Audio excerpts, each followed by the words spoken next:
देश में कोरोना की वैक्सीन लगनी शुरू हो चुकी है, लेकिन अर्थव्यवस्था को पहली वैक्सीन लगेगी बजट के जरिए। कोरोना की वैक्सीन से अलग इस आर्थिक वैक्सीन के ह्यूमन ट्रायल नहीं हुए हैं, इसीलिए यह वैक्सीन कितनी प्रभावी होगी इसका आकलन तो बजट के बाद ही होगा। आइए बजट से पहले हम उसका पूरा आकलन पेश करते हैं श्वेत पत्र में। कोरोना से लड़ाई में बहुत कुछ छूट गया। हाथ का पैसा छूटा, नौकरियां छूटी, व्यापार कारोबार से ग्राहक छूटे, असर सब पर पड़ा। लेकिन मध्यम वर्ग के लिए तो जैसे हिम्मत का दामन छूट गया। जर्जर अर्थव्यवस्था की दीवार पर खड़े देश में परिस्थितियां असामान्य हैं। बजट भी सामान्य नहीं हो सकता। अर्थव्यवस्था को सुधार का सीमेंट चाहिए, टूटे हुए मनोबलों को सहारे की बात।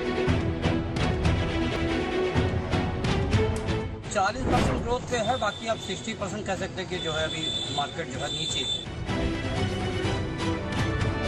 कोविड-19 की वजह से आर्टिजन्स और क्राफ्ट पीपल को बहुत मुश्किलों का सामना करना पड़ा। मार्केट में अभी कैसा है, कोरोना से पहले जो बिजनेस था, सभी लोगों को बिजनेस अभी बहुत कम है।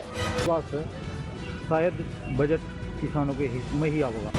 आम पब्लिक पे बहुत ज्यादा सिकंजर ना कसा जाए। लोगों ने 3-4 महीने काफ़ी परेशानी के साथ गुजारे हैं और उसके कारण बहुत ज़्यादा लॉसेस हुए हैं। 2022 तक किसान की आय दोगुनी हो, ये हमारा संकल्प। एक आत्मनिर्भर राष्ट्र बन जाएगा। इसलिए भारत को पूरी तरह से आत्मनिर्भर बनाने के लिए हम सबको आज संकल्प लेने की आवश्यकता है। संसद से सुनाई देने वाली बजट की बारीकियों में कुछ मोटे सवाल अपना जवाब ढूंढेंगे।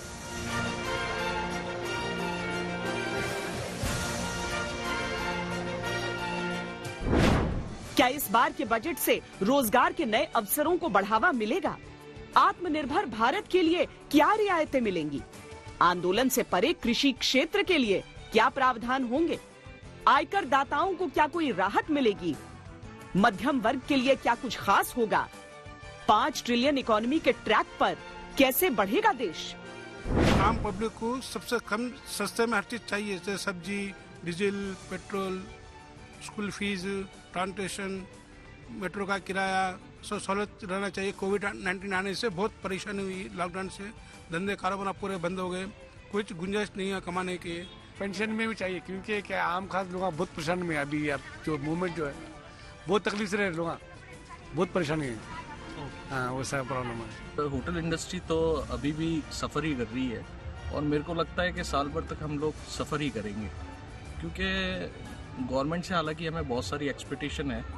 अगर गवर्नमेंट हमारे लिए कुछ करना चाहे तो बहुत कुछ कर सकती है, क्योंकि हमारे ऊपर जो भी प्रेशर है वो ना तो कोई टैक्सेशन का है, ना किसी तरीके का जीएसटी वगैरह। हम हमारे ऊपर जो भी इम्प्लीकेबल है हम देने को तैयार है। किसानों को सब्सिडी मिल जा, किसानों का भुगतान समय पर हो जा, बस यही। खाद पर सब्सिडी मिल जा, दवाई पर सब्सिडी मिल जा। बजट में वैक्सीनेशन फ्री करना चाहिए हर एक आदमी को, छोटे से लेकर बड़े आदमी तक।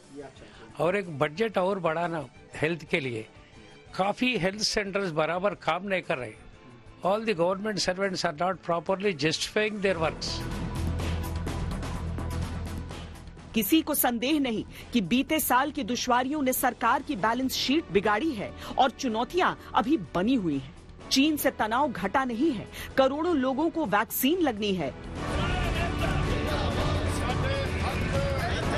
किसान आंदोलन के बाद उपजे माहौल में सरकार की किसान रक्षक छवि को मजबूत करना है। ऐसे में औद्योगिक सेक्टर भी आस लगाए बैठा है। रोजगार का सवाल पहले से और बड़ा हुआ है। वित्त मंत्री ने हर मद के खर्चे का जोड़ घटाव कर लिया है। लास्ट ईयर तो बहुत बुरा गया इंडस्ट्री के लिए और पब्लिक भी बहुत आशाएं रख के बैठी है कि इस साल का बजट थोड़ा सॉफ्ट रहेगा। बजट आने वाला है, सरकार से हमें सबसे बड़ी उम्मीद तो ये है कि एमएसएमई को भी कॉर्पोरेट सेक्टर की तरह हमारे को रिबेट देंगे। 15% टैक्स स्लैब के अंदर स्मॉल, मीडियम और माइक्रो इंडस्ट्रीज को लेके आएंगे। देखिए, सरकार से हमें काफी उम्मीद रहती है, चाहे इनकम टैक्स से लेके या जीएसटी से लेके। इनकम टैक्स की अगर बात करनी जाए तो हम सरकार से ये चाहते हैं कि 5 लाख तक सालाना इनकम है, वो उसमें क्या कमाए क्या मरेगा, उसको कंप्लीटली इनकम टैक्स फ्री रखा जाए, उसमें कोई पेच नहीं रखे। अगर पूरे भारत के सर्वे करें तो मेरे ख्याल से सेकंड हाईएस्ट एम्प्लॉयमेंट जनरेटर पर्यटन उद्योग है। तो इस उद्योग को सरकार से अभी तक निराशा मिली है। हम उम्मीद कर रहे हैं कि इस बजट में सबसे पहले तो जो हमारे जो लोन थे उसके कर्ज की माफी होगी, हमें फ्रेश लोन चाहिए होंगे। नमस्कार, मैं हूं अंजना ओम कश्यप। हमें उम्मीद है ये वीडियो आपको पसंद आया होगा। लेटेस्ट खबरों के लिए यूं ही देखते रहिए आज तक, और इस वीडियो के पसंद आने पर लाइक, शेयर एंड सब्सक्राइब करना ना भूलें।